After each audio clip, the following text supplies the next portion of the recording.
Halo teman-teman semuanya, kami dari kelompok 5 yang pada materi hari ini kita akan menganalisis consumer decision making pada Bingsue di Rawamangun, Bengkulu. Kita akan bahas dari chapter 7. So without any further ado, let's get started to the material.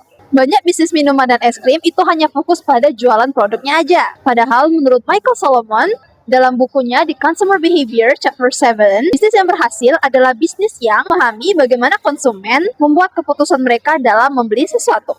Pada video kali ini, kelompok kami akan menganalisis bisnis Bingsue di Bengkulu menggunakan teori consumer decision making dari Michael Solomon.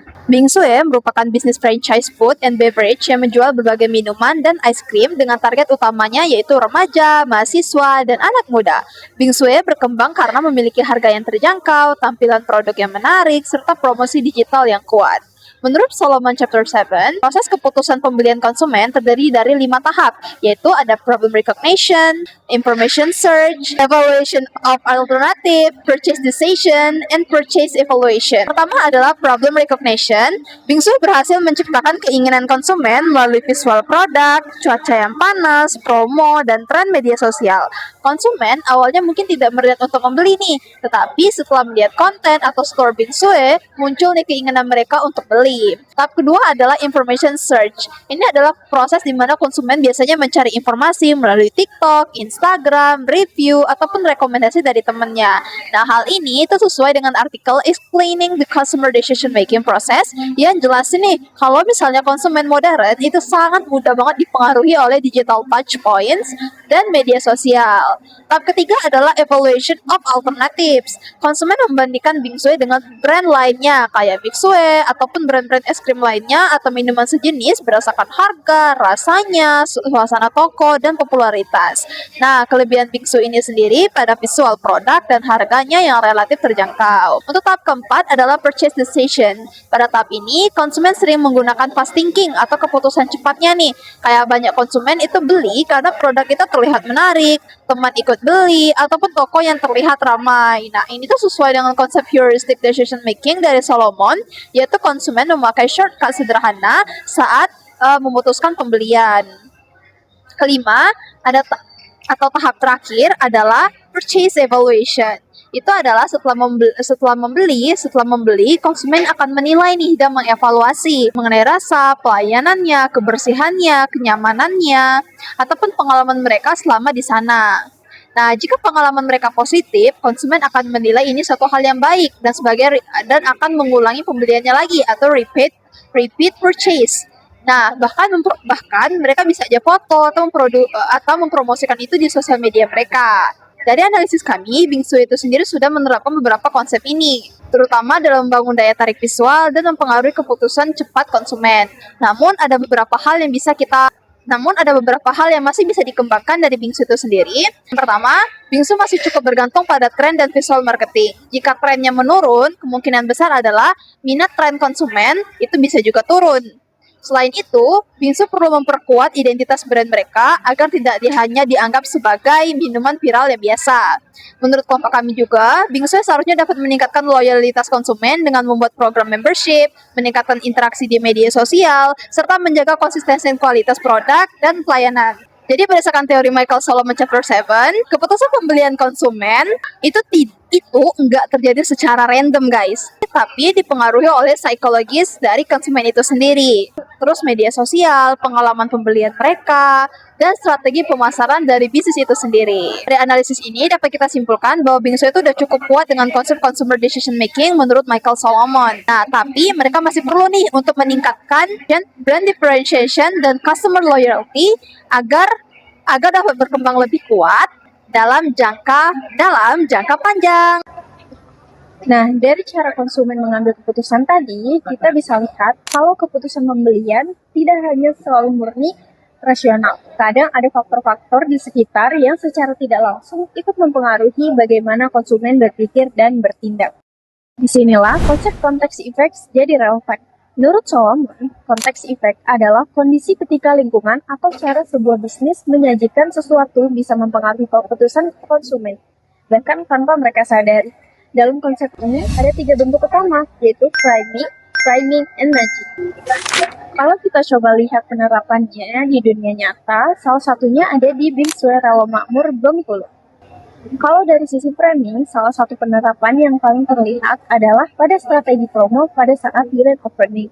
Bingsu membuka cabangnya di Rawamakmur dengan promo buy one get one free yang hanya berlaku selama 3 hari. Nah, strategi ini bukan hanya sekedar promo biasa, tapi juga menciptakan rasa urgensi. Konsumen merasa harus segera mengambil keputusan sebelum kesempatan itu hilang. Ini sangat selaras dengan penjelasan Solomon tentang loss aversion, di mana beliau mengatakan, people have losing things more than they like getting things. Jadi, secara sederhana, orang cenderung lebih takut kehilangan kesempatan dibandingkan sekedar senang mendapatkan keuntungan. Karena itu, ketika muncul pesan seperti cuma 3 hari aja, konsumen jadi lebih terdorong untuk langsung bertindak. Kalau untuk timing, dari hasil observasi pengaruhnya memang tidak terlalu menonjol. Karena tidak ditemukan stimulus yang benar-benar spesifik seperti musik atau aroma tertentu yang secara jelas mengarahkan perilaku konsumen. Namun, Bingsu tetap membangun pengalaman yang nyaman melalui outlet yang full AC, tersedia Wi-Fi, dan area duduk yang membuat konsumen betah. Lalu, untuk nudging, ini justru cukup terlihat dari kemudahan proses pembeliannya. Bingsu memanfaatkan beberapa platform digital seperti TikTok, GrabFood, dan Shopee Food, sehingga konsumen nggak perlu datang langsung ke outlet untuk membeli. Konsumen cukup melihat promosi, memilih platform yang tersedia, pilih menu, lalu langsung check out. Karena prosesnya dibuat cepat, praktis, dan minim hambatan, konsumen jadi lebih cenderung menyelesaikan pembelian. Ini sesuai dengan konsep default bias dari Solomon, di mana konsumen biasanya lebih memilih jalur yang sudah dibuat mudah daripada mencari alternatif yang lebih rumit. Jadi, dari hasil observasi ini bisa dilihat, Bingsu nggak hanya menjual produk, tapi juga membentuk keputusan konsumen lewat strategi yang dirancang dengan cukup efektif.